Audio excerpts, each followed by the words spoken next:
Welcome to ET digital media group. నేడు నవ్యాంధ్రప్రదేశ్లోని AP NGOs president అయినటువంటి స్టేట్కి సంబంధించి ఉద్యోగస్తులందరూ ఆయన్ని లెజెండ్ అంటారు, పోరాట యోధుడు అంటారు, కామ్రేడ్ అంటారు. ఆయనకి ఏపీ ఎన్జిఓ స్టేట్ సంబంధించి ప్రెసిడెంట్గా ఏకగ్రీవంగా ఎన్నికయ్యారు. ఆయన మరెవరో కాదు, అల్లపర్తి విద్యాసాగర్ గారు. ఇవాళ ఆయనతో ప్రత్యేక ముఖాముఖి ఉద్యోగస్తుల సమస్యల గురించి, ఈ ఎన్జిఓ సంస్థ ఎట్లాంటి పోరాటం చేస్తుంది అనే విషయాలు ఇవాళ ఆయన అడిగి తెలుసుకుందాం. నమస్కారం విద్యాసాగర్ గారు. నమస్తే వంశీ గారు. సార్ ఎట్లా ఉన్నారు? ఫైన్. ఈ పదవి, ఈ పొజిషన్లోకి ఎక్స్పెక్ట్ చేస్తారు బేసిక్గా ఒక సంస్థలో, అది అందుట్లో ఉద్యోగస్తుల కోసం ఒక ఎక్స్పెక్ట్ చేస్తారు. కానీ ఈ స్థాయి రికగ్నిషన్ కావచ్చు, లేదంటే ఈ స్థాయికి మీరు వస్తారని ఊహించారా, లేదంటే దానికి అనుగుణంగా పని చేసుకుంటూ వెళ్ళారా? అంటే నేను ఒక ఫిలాసఫీ మీద పనిచేస్తాను వంశీ గారు. మన పని మనం చేసుకుంటూ వెళ్ళాలి. సర్వీస్ అయినా, ప్యాషన్తో కూడిన ఏ కార్యక్రమం అయినా మన పని మనం చేసుకుంటూ వెళ్తారు, ఫలితాలు ఆశించొద్దు. భగవద్గీతలో కూడా అదే చెప్తారు, కర్మణ్యేవాధికారస్తే నా ఫలేషు కాదొచ్చిన.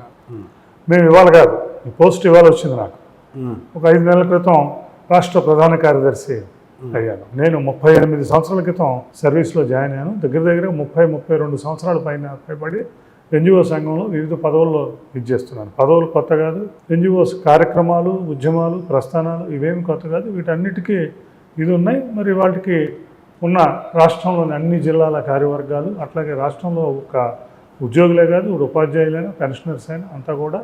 ఎందుకంటే ఏపీ ఎన్జిఓస్ అసోసియేషన్ రాష్ట్ర అధ్యక్షుడే జేఏసీ చైర్మన్గా ఉంటారు. ఎందుకంటే అందరూ కూడా మనకున్న అనుభవం, ఉన్న ఉద్యమ ప్రస్థానం, దానికి సంబంధించిన కార్యకలాపాలు ఇవన్నింటినీ కూడా దృష్టిలో పెట్టుకుని సాగర్ గారు అయితే ఈ పదవికి న్యాయం చేస్తారని చెప్పి ఉద్యోగులందరూ కూడా అటువంటి ఆశాభావాన్ని వ్యక్తం చేసిన పిమ్మట మొత్తం ఉన్న అన్ని జిల్లాల కార్యవర్గాలు, అన్ని జిల్లాలు కలిసి నన్ను ఏకగ్రీవంగా ఏపీ ఎన్జిఓ అధ్యక్షుడిగా ఎన్నిక తీసుకోవడం జరిగింది. ఈ ఏపీ ఎన్జిఓకి సంబంధించి లాస్ట్ టైం కూడా ఏకగ్రీవం చేశారు, అంటే ఎన్నికలు జరపరా? లాస్ట్ టైం కూడా ఏకగ్రీవంగా ఎన్నిక చేయటం అంటే ఎన్నికలు జరుగుతూ ఉంటాయి. తాలూకా లెవెల్లో, జిల్లా లెవెల్లో ఎన్నికలు జరుగుతూ ఉంటాయి. ఆ ఎన్నికల మీద పోటీలు జరుగుతాయి, ఎన్నికలు జరుగుతాయి, ఇదనే జరుగుతాయి. అంటే రాష్ట్ర లెవెల్కి వచ్చేసరికి ఒక మెచ్యూరిటీతో కూడిన భావన ఉంటుంది ఎన్జిఓ అసోసియేషన్. ఎందుకంటే it's a gigantic association in the Andhra Pradesh. మొట్టమొదటి ఆంధ్రప్రదేశ్లో 1949వ సంవత్సరంలో స్థాపించబడిన సంస్థ ఇది.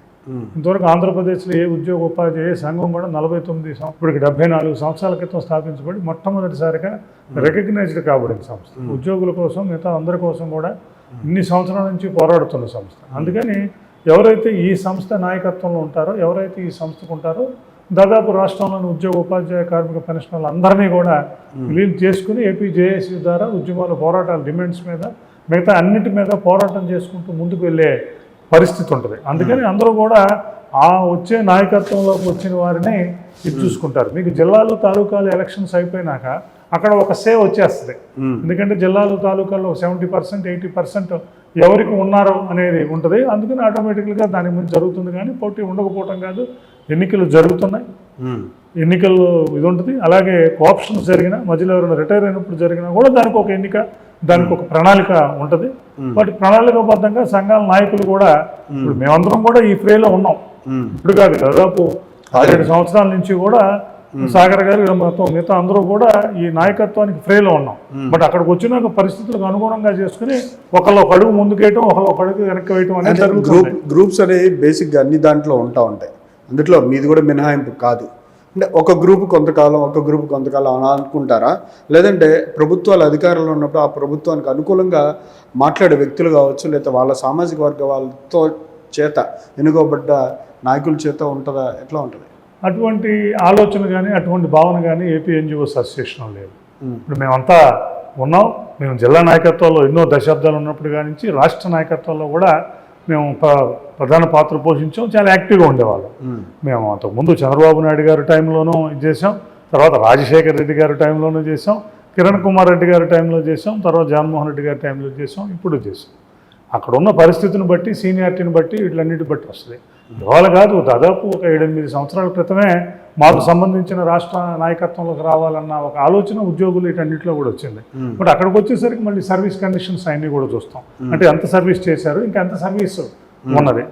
ఒక నాయకుడికి 20 సంవత్సరాలు సర్వీస్ ఉన్నప్పుడు ఉన్న సీనియర్స్కి అవకాశం ఇచ్చి ఆ తర్వాత అవకాశం తీసుకోవడం అనేది ఇప్పుడు కాదు, దశాబ్దాల తరబడి, గత 30-40 సంవత్సరాల తరబడి వస్తుంది. దానికి సంబంధించే లాస్ట్ టైం కూడా వచ్చినప్పుడు సాగర్కి 10 సంవత్సరాల పైన ఉన్నది సర్వీసు.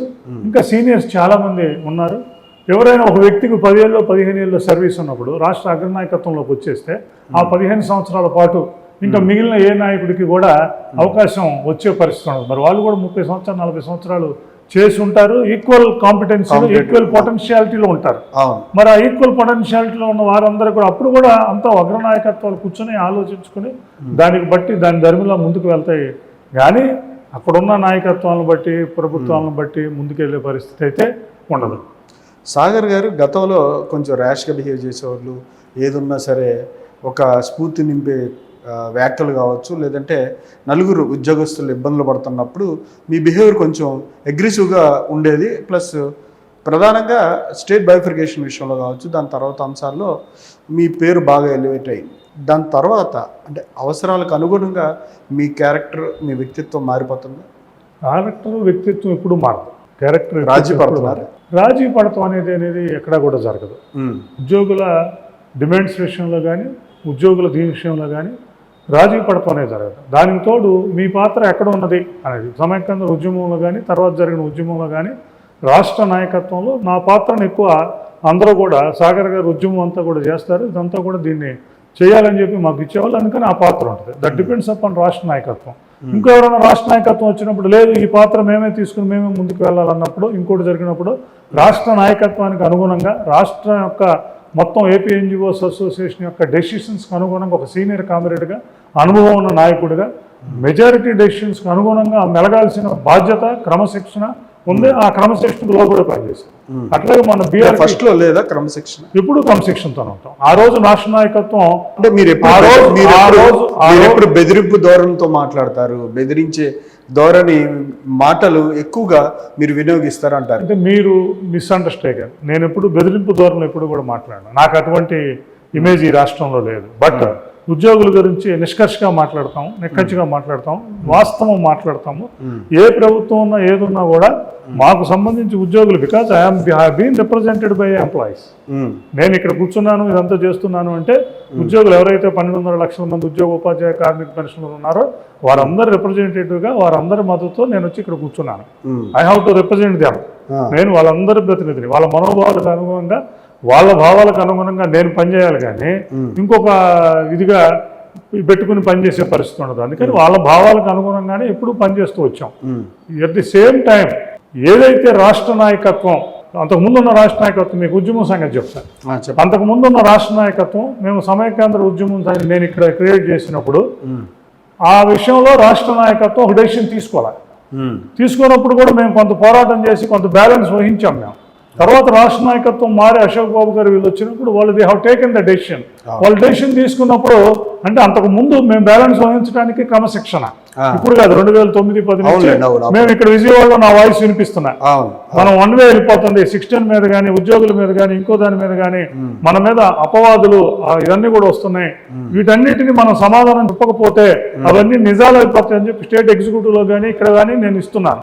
కానీ రాష్ట్ర నాయకత్వం సంయమనం పాటించింది. తప్పు కాదు, అది సంయమనం పాటించింది. వాళ్ళ ఇబ్బందులు వాళ్ళకు ఉంటాయి. డెసిషన్ తీసుకోవాల్సింది రాష్ట్ర నాయకత్వం. సంయమనం పాటించి అది దాంట్లోకి అడుగు పెట్టాలి. తర్వాత రాష్ట్ర నాయకత్వం మార్పు జరిగింది, కొత్త నాయకత్వం వచ్చింది.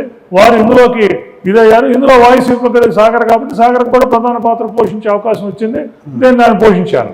అందుకని అది అట్లాగే ఒక సంఘంలో ఒక స్థాయిలో ఉన్నప్పుడు ఆ సంఘానికి సంబంధించి అట్లాగే డిమాండ్స్ విషయంలో ఇంకో విషయంలో కూడా మనం కాంప్రమైజేషన్ నేచర్ లేదు. ఎప్పుడైతే పిఆర్సీలో గత ప్రభుత్వం మనకు అన్యాయం చేసిందో ఆ ఇబ్బందులను ఎదురైనాయో 10 సంవత్సరాల పిఆర్సీకి అడిషనల్ క్వాంటం 0 చేయడానికి వీటన్నిటికీ నాయకులు ఎప్పుడు ఒప్పుకుని బయటకు వచ్చారు.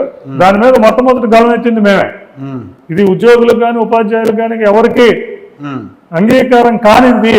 మొన్న నాయకులు జేఏసీ చైర్మన్ అందరూ ఒప్పుకుని బయటకు వచ్చారు. ఇది తప్పు అని మొదలుపెట్టింది మేము. మొదలుపెట్టినాక నాయకత్వాలన్నీ కూడా మాతో సంప్రదించి మేము చెప్పిన దానికి ఒప్పుకొని మళ్ళీ బయటకు వచ్చి మళ్ళీ బీఆర్టీఎస్ ఉద్యమం, ధర్నాలు బీఆర్టీఎస్ ఉద్యమం దాకా మళ్ళీ అదే రాష్ట్ర నాయకత్వాలు ప్రకటించవలసిన పరిస్థితి వచ్చిందంటే మేము కాంప్రమైజ్ అయితే ఆ రెండో ఉద్యమం జరగదని చెప్తున్నాం. అలాగే రెండో ఉద్యమం జరిగినప్పుడు కూడా అలా క్వశ్చన్ చేయడానికి కానీ ఏదైనా కానీ ప్రభుత్వాల యొక్క అధినేతలు కావచ్చు, సీఎంలు కావచ్చు, వాళ్ళ ప్రాబల్యం, మీ ప్రాబల్యం వేరే వాళ్ళ వ్యక్తుల మీద మీకు ఎక్కువగా ఉంటుంది. అలాగే ప్రజెంట్ లాస్ట్ టైం ఉన్నటువంటి సీఎం గారి ప్రాబల్యం మీ మీద లేకపోవచ్చు. ఆయన తీసుకునే నిర్ణయాలు మీరు వ్యతిరేకించే ధోరణా, లేదంటే ఉద్యోగుల సంక్షేమం వాళ్ళకి రావాల్సిన హక్కుల మీద పోరాటం? అంటే ఏ ప్రభుత్వం అయినా గ్రామ సచివాలయ ఉద్యోగులు 1,27,000 మందికి ఉద్యోగాలు ఇస్తే ఆహ్వానించాం. అవుట్ సోర్సింగ్ ఉద్యోగులకు ఆప్కాస్ సిస్టమ్ అని పెడితే ఆప్కాస్ ఎంతో కొంత మంచి వాళ్ళ జీవితాలను ఏం మార్పు చేయలేదు, కానీ ఆప్కాస్ ఇంతమంది మీద ఒక 10% 20% మెరుగైన ఉంటుంది, మంచి వ్యవస్థ అని చెప్పి దాన్ని కూడా తీసుకొచ్చాం. కాంట్రాక్ట్ ఎంప్లాయీస్ రెగ్యులరేషన్ ఏదైతే చేశారో యాక్ట్ 30 తీసుకొచ్చారో యాక్ట్ 30ని కూడా మేము ఆహ్వానించాం. సాగర్ గారు హర్షం వ్యక్తం చేశారు, పేపర్స్ అన్నిటికి ఇచ్చారు. అట్ ది సేమ్ టైం ఎప్పుడైతే మీరు రివర్స్ పిఆర్సీ ఇచ్చారో, గత ప్రభుత్వంలో రివర్స్ పిఆర్సీ ఇచ్చారో, మాకు సంబంధించిన ఇంటీరియం రిలీఫ్ని 27 నుంచి 23%, మాకు సంబంధించిన హౌస్ రెంట్ అలవెన్స్ని 17 నుంచి 13%, అడిషనల్ క్వాంటమ్ని 15 నుంచి 12% ఎప్పుడైతే తగ్గించారో దాని మీద మొత్తం గలం ఎత్తిన వాళ్ళం మేమే. హెల్త్ కార్డ్స్ పని చేయకపోతే కూడా మేము అట్లాగే మాట్లాడాం. మాకు సంబంధించిన జీపీఎఫ్లు, ఏపీజీఎల్ఐలు, సరెండర్ లీవులు వీటన్నిటికీ సంబంధించి 27,500 కోట్ల రూపాయల బకాయిలను ప్రభుత్వం పెట్టినప్పుడు, ఇది నేను చెప్పడం కాదు వంశీ గారు, నా ప్రెస్టేజెన్స్ నేను రెగ్యులర్గా ఇది చేస్తున్నాం. ఇవన్నీ in spite of all these things ప్రభుత్వంతో ఒప్పందం చేసుకుని బయటకు వచ్చినప్పుడు కూడా దాన్ని ఖండించాం. తర్వాత బీఆర్టీఎస్ ఉద్యమంతో సహా అనేక ధర్నా కార్యక్రమాలు ఉద్యమాలు చేశాం.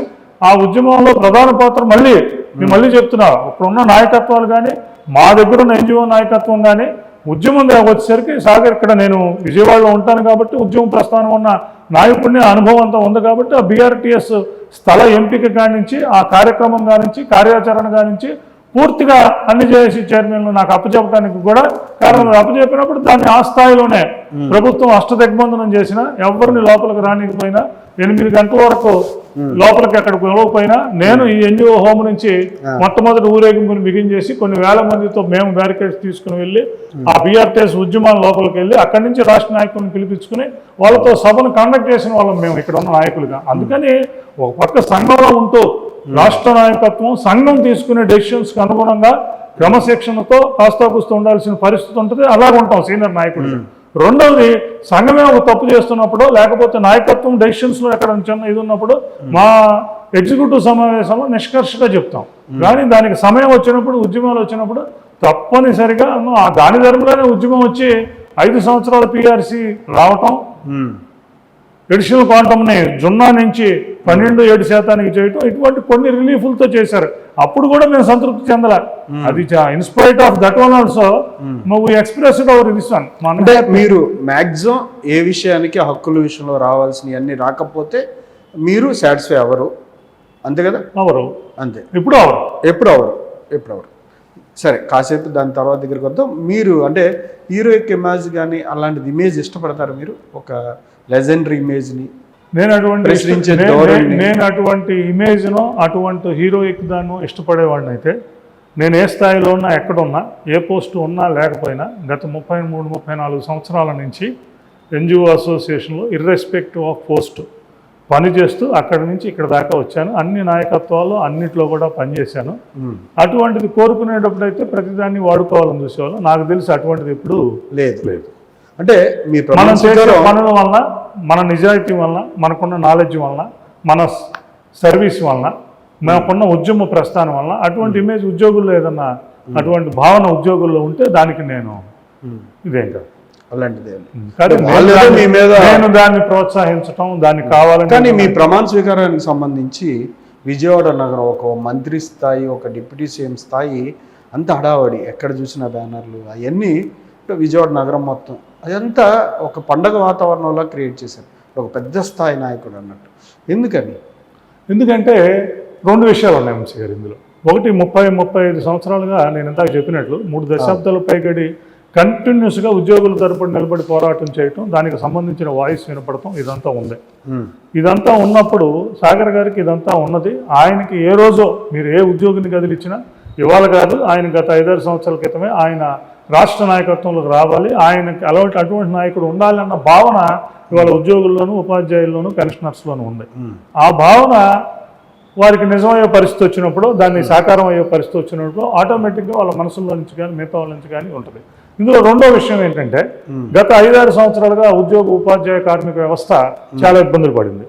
మా పిఆర్సీ కాడి నుంచి, బకాయిలు కాడి నుంచి అనేక అంశాలు, మా మీద కేసులు పెడతాం కాడి నుంచి, వీటన్నిటినీ నాయకత్వాలు కానీ ఇవి కానీ సరైన రీతిలో స్పందించలేకపోయినాయి, సరైన ఇది చేయలేకపోయినాయి అన్న భావన వల్ల ఉద్యోగులు అందరికీ తెలిసిన అంశం. ఉద్యోగుల్లో ఉంది, మన వ్యవస్థ అంతా దెబ్బతింటుంది.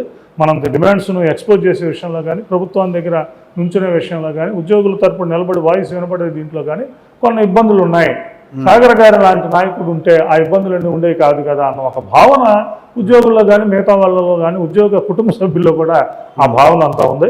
అందుకని ఇక్కడ మీకు జరిగిందంటే ఒక సీఎంకి ఏ ఒక్క ఇక్కడ జరిగిన కార్యక్రమం కూడా సాగర్ గారి చేతి నుంచి, సాగర్ గారి నోటి నుంచి రాలే. మీరు ఇక్కడ కాదు, విజయవాడలో ఉన్న మీరు వీధులు ఇవి కాదు అసలు. విజయవాడలో ఈ కృష్ణా జిల్లాలో ఉన్న 463 ఆఫీసుల్లో 463 ఆఫీసుల్లో కూడా సాగర్ గారు బ్యానర్ కట్టి ఎవరికి తోచిన విధంగా కొంతమంది కంప్యూటర్లో షీట్లు పెట్టి అతికిచ్చారు, కొంతమంది ఇది చేశారు, బ్యానర్స్ కట్టారు. సాగర్ గారు నాయకులు అవుతుంటే మా సంతోషాన్ని వ్యక్తం చేస్తామని చెప్పి ఆఫీస్ స్టాఫ్ మొత్తం వచ్చి బ్యానర్ దగ్గర నుంచి తీసుకున్న ఫోటో ఇది ఇవాళ ఇక్కడ ఇదిలో ఉంది. దానికి కారణం ఏంటంటే 30 సంవత్సరాలు మేము చేసిన అంటే కృషి అనుకుంటాం, అంత తప్పితే ఇంకోటి ఏమి లేదు. అలాగే ఇప్పుడు నేను ఇక్కడే కాదు, నేను ఇప్పుడు మచిలీపట్నం వెళ్ళినా, విజయనగరం వెళ్ళినా, నిన్న గుంటూరు వెళ్ళినా, కర్నూలు వెళ్ళినా, ఏ జిల్లాకి మేము వెళ్ళినా కూడా ఉద్యోగులందరూ అటువంటి యాస్పిరేషన్తో ఉన్నారు. వాళ్ళ యొక్క సంబంధించిన అంశాలను అవగాహనతో ప్రస్తావించగలిగిన నాయకుడు అన్న భావన వాళ్ళకుంది. అంటే మీ మీద ఇప్పుడు బరువు బాధ్యత రెండు ఎక్కువ ఉన్నాయి అనుకుంటున్నారా, లేదా బరువునే బాధ్యతగా తీసుకుంటారు? అంటే నేను బాధ్యతగానే తీసుకుంటా, బరువు అని అనుకోను. చాలా విషయాలు పెండింగ్లో ఉన్నాయి. ఎక్కడన్నా ఎవరైనా నాయకుడు వచ్చినప్పుడు ఆయన వచ్చిన కాడి నుంచి ఉన్న విషయాలు అక్కడి నుంచి దాన్ని సాల్వ్ చేసుకుంటూ వెళ్తాం. ఇప్పుడు నేను అట్లా కాదు, ఇప్పుడు నేను బిగిన్ చేసింది గత 6 సంవత్సరాల ముందు నుంచి బిగిన్ చేయాలి. ఎందుకంటే గత 5-6 సంవత్సరాల్లో ఇప్పుడు మేము దాచుకున్న డబ్బులు ప్రభుత్వం ₹1 కూడా లేదు. మేము దాచుకున్న డబ్బుల్ని ఆపేసుకుని కూర్చుంది. ఉద్యోగ సంఘాల నాయకుడుగా మేము వెళ్ళి, అయ్యా మా డబ్బులు మీ దగ్గర దాచుకున్నాం, మీ ₹1 కూడా లేదు, మాయే డబ్బులన్నీ మీ దగ్గర ఉన్నాయి, సంవత్సరం ఇన్ని 100 కోట్లు కడుతున్నాం, మేము దాదాపు జీపీఎఫ్ వచ్చేసరికి 1800 కోట్లు కడతాం వంశీ గారు సంవత్సరానికి. మేము అడిగేది 600 కోట్లు 500 కోట్లు లోన్లు కానీ రిటైర్ కానీ. మా ఏపీజీఎల్ఐ గవర్నమెంట్ లైఫ్ ఇన్సూరెన్స్ ఉంది, 14,000 కోట్ల బేస్ అమౌంట్ ఉంది మాది. 14,000 కోట్ల బేస్ అమౌంట్ ప్రభుత్వం దగ్గర ఉంది. ప్రతి సంవత్సరం 1,400 కోట్లు కడతాం. మేము చనిపోయినా, మెచ్యూరిటీ అయినా, లోన్ పెట్టుకున్నా, ఇంకోటి పెట్టుకున్నా మేము అడుగుతూ 450 కోట్లు. అంటే 10 సంవత్సరం మా దగ్గర 1,400 కోట్లు కట్టించుకుని, మీ దగ్గర బేస్ వాల్యూ 14,000 కోట్లు ఉంచుకుని సంవత్సరానికి 450 కోట్లు కడితే ఈ 3-4 సంవత్సరాల నుంచి పెండింగ్ ఉంటే 3-4 సంవత్సరాలకు 1,200 కోట్లు 1,500 కోట్లు పెండింగ్ ఉంది. అందులో 200 కోట్లు ఇవ్వండి, 300 కోట్లు ఇవ్వండి అని ఉద్యోగ సంఘాల నాయకుడిగా మా డబ్బులు మీ దగ్గర ఉంచుకుని, మేము ఈ సంవత్సరం కట్టి కూడా మీ దగ్గర ఉంచుకుని 100 కోట్లకి 200 కోట్లకి మేము వెళ్ళి అక్కడ నుంచునే పరిస్థితి ఉండేవాళ్ళు. ఇవాళ ప్రత్యేకమైన ప్రశ్న కూడా ఉంది ప్రభుత్వం. మీరు చెప్తున్న విషయాలన్నీ గత 5 సంవత్సరాల నుంచి అడుగుతూనే ఉన్నారు, ఇంక చేస్తూనే ఉన్నారు. అంటే ఏ ప్రభుత్వం వచ్చినా, సమావేశాలు జరిగినా, అంటే మీరు చర్చకు వచ్చినప్పుడు లేదా ప్రెస్ మీట్లకు వచ్చినప్పుడు కంట్రోల్లో ఉంటున్నాం అంటారు. మరి ఈ ప్రభుత్వం వచ్చింది, అంటే మీరు కంట్రోల్లో ఉంటున్నారనే దానికి అర్థం ఏంటి అసలు? మేము కూడా అదే చెప్తున్నా, కంట్రోల్లోనే ఉంటాను. ఉద్యోగులు కంట్రోల్లో ఉంటాం. We have been represented by the employees. అందుకని ఎంప్లాయీ అనేవాడు తన మనోభావాలకు అనుగుణంగా, తన అభిష్టానికి అనుగుణంగా, తనకున్న డిమాండ్స్, తనకున్న ప్రివిలేజ్కి అనుగుణంగా నాయకత్వం పనిచేయాలనుకుంటాడు. మేము దాని అనుగుణంగానే పనిచేస్తాం. మీరు ఇక్కడ ఏదైతే ఆఫీసులో కావచ్చు, మీ సంస్థ కార్యాలయాల్లో ఉద్యోగపరిత ప్రసంగాలు కావచ్చు, ఇంకోటి మీరు మాటలు బాగా చెప్తారు అంటే సంఘ నాయకులు, అక్కడికి వెళ్ళేసరికి ఇదంతా ఫైర్ అంతా ఏమవుతుంది? ఎక్కడికి వెళ్ళేసరికి ప్రభుత్వం దగ్గరికి వెళ్ళి చర్చల విషయంలో కావచ్చు, వాటి విషయంలో ఏమవుతుంది? మీరు ఇక్కడ అన్ని సాధిస్తూ ఉంటారు, అక్కడికి వెళ్ళేసరికి అసంతృప్తి ఉద్యోగస్తుల్లో బాగా. ఇంకొకటి వంశీ గారు, ఈ ప్రశ్న నన్ను వేయదగింది కాదు. ఎందుకంటే నేను దాదాపు 15 రోజుల క్రితమే రాష్ట్ర అధ్యక్షుడిగా వచ్చాను. అంతకుముందు 5 నెలల క్రితం జనరల్ సెక్రటరీగా వచ్చాను. వచ్చినాక ఇంతవరకు ప్రభుత్వంతో చర్చలు కానీ, దానికి సంబంధించిన అంశాలు కానీ తెలియదు. దానికి తోడు ఇంకొకటి ఏంటంటే అనుభవాన్ని పరిస్థితులకు అనుగుణంగా వాడాల్సిన బాధ్యత రాష్ట్ర నాయకత్వం మీద. ప్రభుత్వం వచ్చింది 12 నెలలు అయింది. గత 3-4 నెలల నుంచే నేను రాష్ట్ర నాయకత్వంలో అడుగు పెడతాం జరిగింది. అడుగు పెట్టినాక ప్రభుత్వానికి కూడా చెప్తాం, ఇదే వాదన ప్రభుత్వం దగ్గర వినిపించాం. అయ్యా మా జీపీఎఫ్లు, మా ఏపీజీఎల్ఐలు, మా సిపిఎస్ కంట్రిబ్యూషన్ ఇవన్నీ మా డబ్బులు మీరు ఆపేసి దాన్ని డిమాండ్ చేయడం ఏంటి? మేము వచ్చి దాన్ని డిమాండ్ ఇవ్వండి మాకు అని ఇవ్వటం ఏంటి? అసలు డిమాండ్స్ పోతున్నాయి, దీన్ని చేయండి అని అడిగినప్పుడు జనవరిలో 1,300 కోట్ల రూపాయలు బకాయిలు తీర్చడం జరిగింది. జనవరిలో ఇచ్చారు.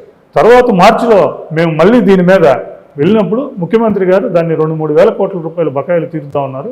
ఈ విషయాలన్నీ ఎక్స్ప్లెయిన్ చేసిన పిమ్మట దాదాపు 6,200 కోట్ల రూపాయలు బకాయిలు తీర్చారు. అంటే గత ప్రభుత్వం 25,500 కోట్ల రూపాయల బకాయిలు పెడితే మొదటి సంవత్సరంలోనే 9 నెలల్లోనే 7,500 కోట్ల రూపాయల బకాయిల్ని తీర్చడం జరిగింది.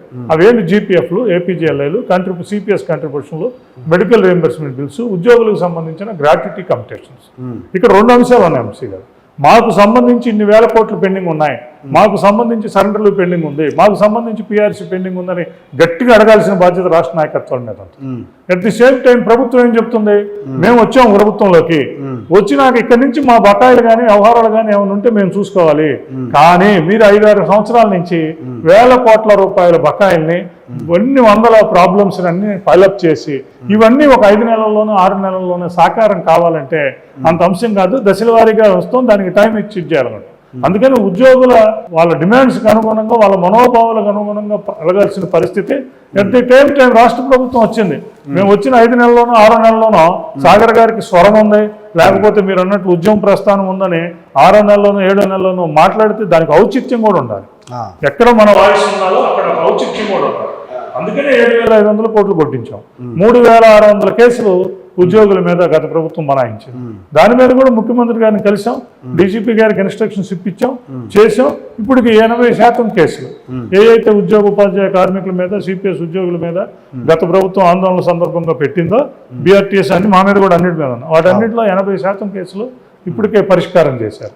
మేము ఇంకోటి కూడా చెప్పాం, జీపీఎఫ్లు, ఏపీజీఎల్ఐలు, ఉద్యోగులకు సంబంధించిన రిటైర్మెంట్ బెనిఫిట్స్ ఇవన్నీ పెండింగ్ లో పెట్టద్దు, ఏ నెలకు ఆ నెల క్లియర్ చేసి జీరోకి తీసుకురండి అని కూడా చెప్పాం.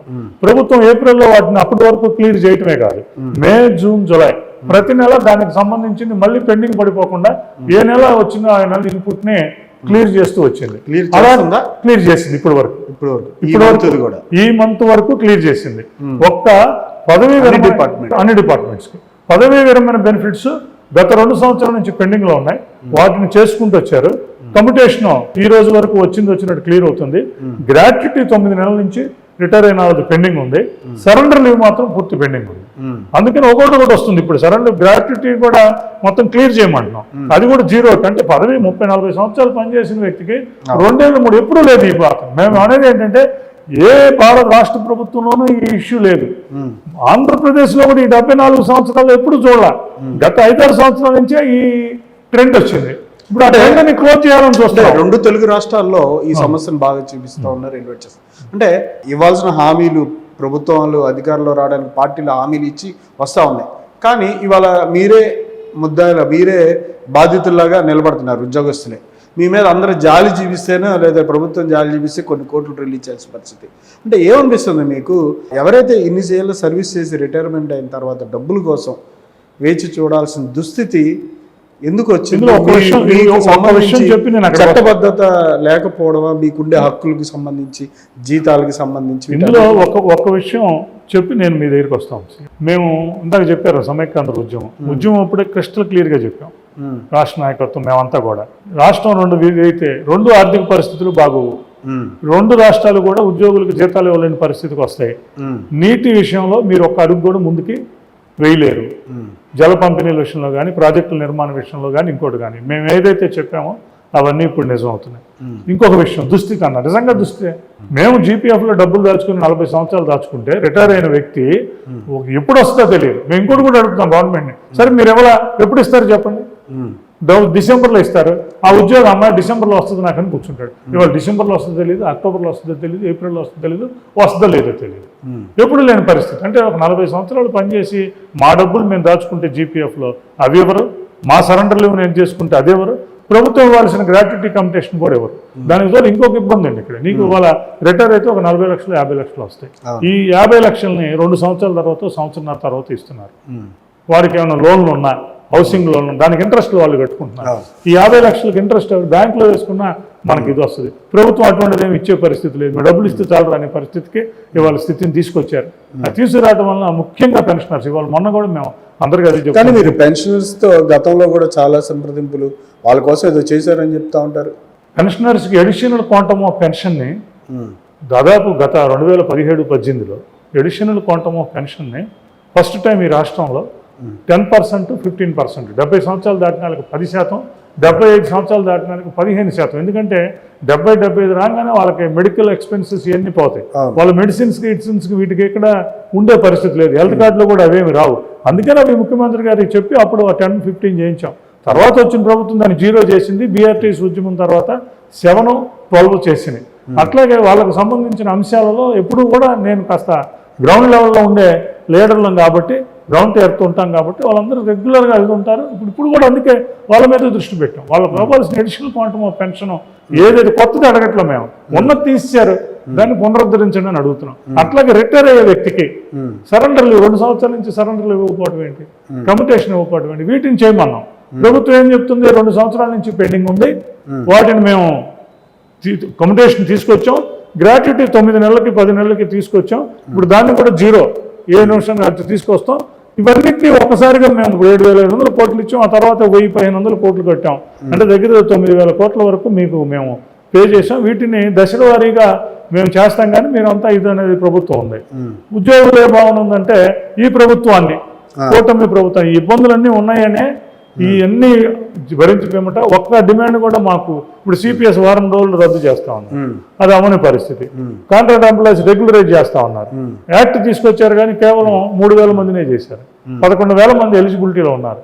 వాళ్ళందరికీ చేయకుండా 3,000 మందికి చేసి ఆపేశారు. ఈ ప్రభుత్వం వచ్చినాక కూడా మనం చెప్పిన మాటే, ప్రభుత్వం పెట్టిన యాక్టే, ప్రభుత్వం ఓకే చేసిన లిస్టే, ప్రభుత్వం అంతా చేసిందే. ఆ 7,000 మందికి ఒక ఆర్డర్ ఇచ్చేస్తే సరిపోదు. ఈ ప్రభుత్వం కూడా 14 నెలల నుంచి ఆ కాంట్రాక్ట్ ఎంప్లాయీస్ ఎవరైతే ఉన్నారో, కాంట్రాక్ట్ లెక్చరర్స్ ఉన్నారు, పాలిటెక్నిక్ లెక్చరర్స్ ఉన్నారు, ITI లెక్చరర్స్ ఉన్నారు, మెడికల్ మిగతా డిపార్ట్మెంట్లకు సంబంధించిన వాళ్ళు ఉన్నారు, వాళ్ళకి చేయమని అడుగుతున్నాం మేము. ఇప్పుడు ఈ ప్రభుత్వం దానికి చేయాల్సిన పరిస్థితి కూడా ఉంది.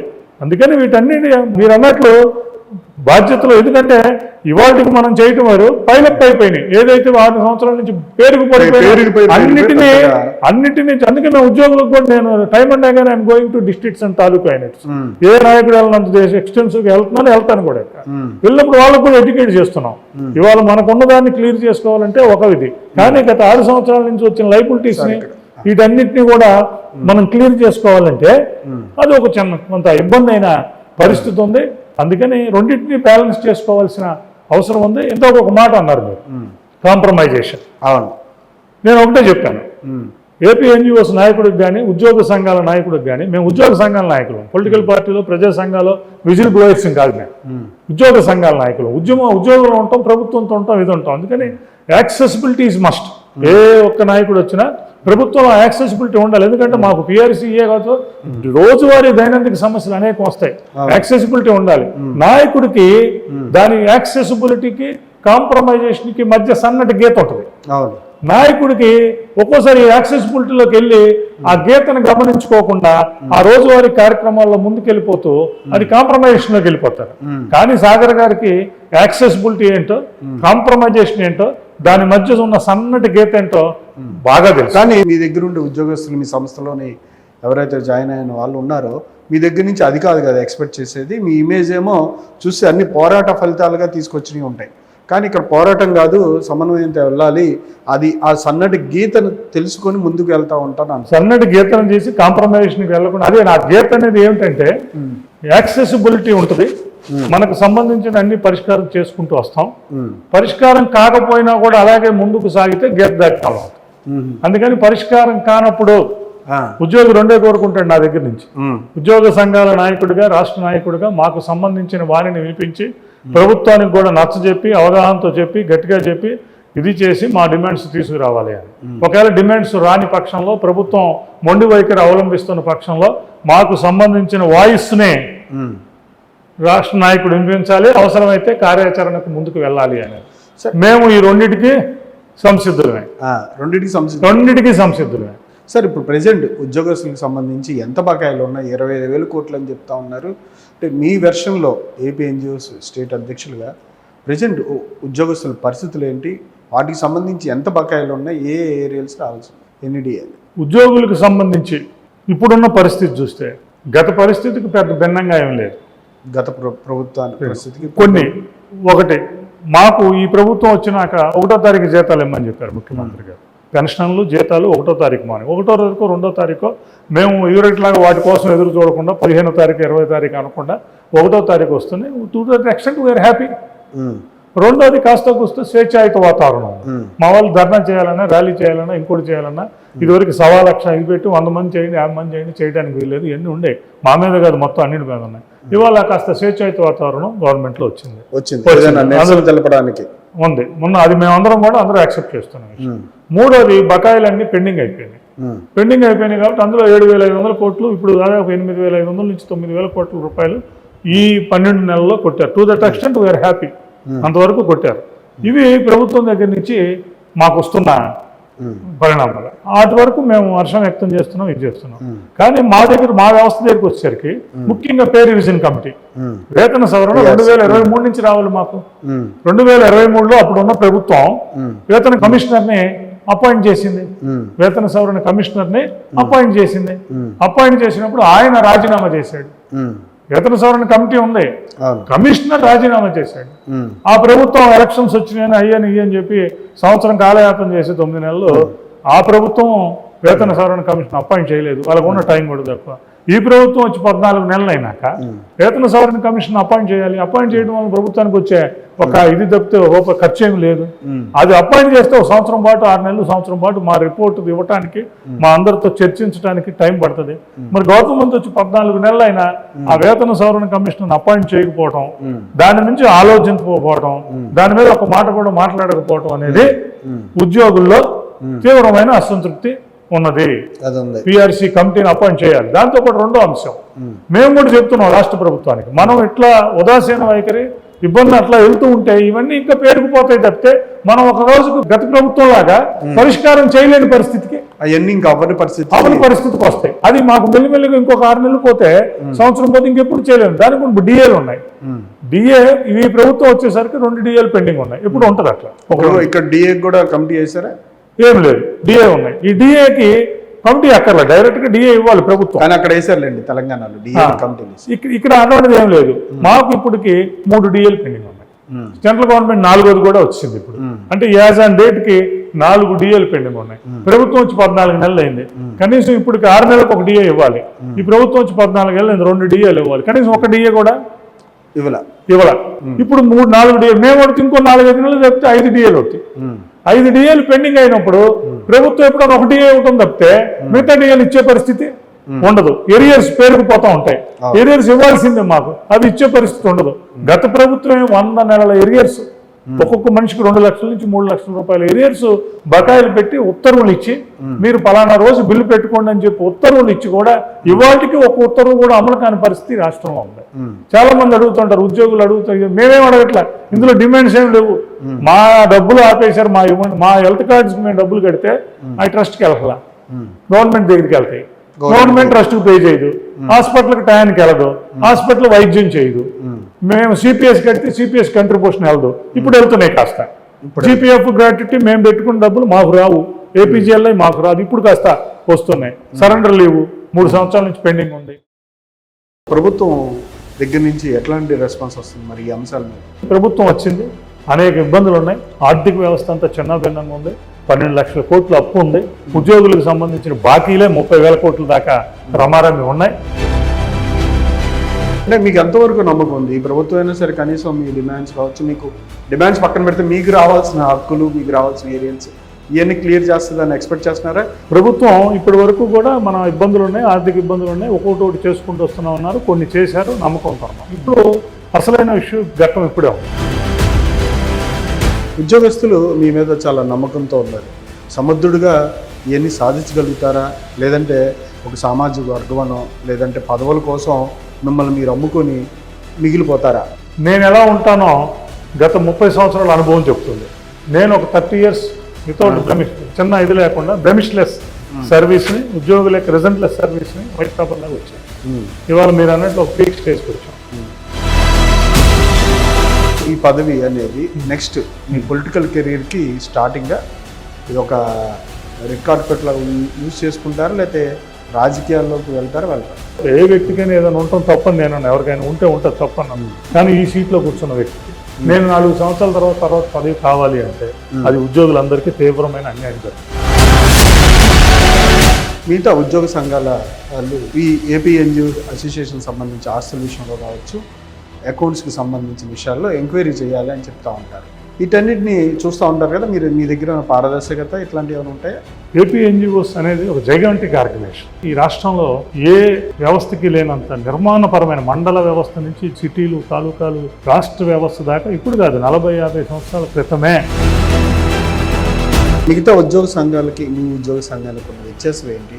ఉద్యోగ సంఘాల నాయకులు కానీ ఉద్యోగ సంఘాలు కానీ ఒకరి మీద ఒకరు మాట్లాడుకోవటం, కామెంట్ చేసుకోవటం, లేకపోతే ఒకరి గురించి ఒకరు చెప్పుకోవటం అనేది ఉద్యోగస్తుల సమస్యల మీద లేదంటే రాష్ట్రానికి సంబంధించిన ఇష్యూస్ మీద పోరాడుతున్నప్పుడు ఏదైనా ప్రభుత్వం మీ మీద వేరే రకంగా బిహేవ్ చేసినప్పుడు బాధపడ్డారా?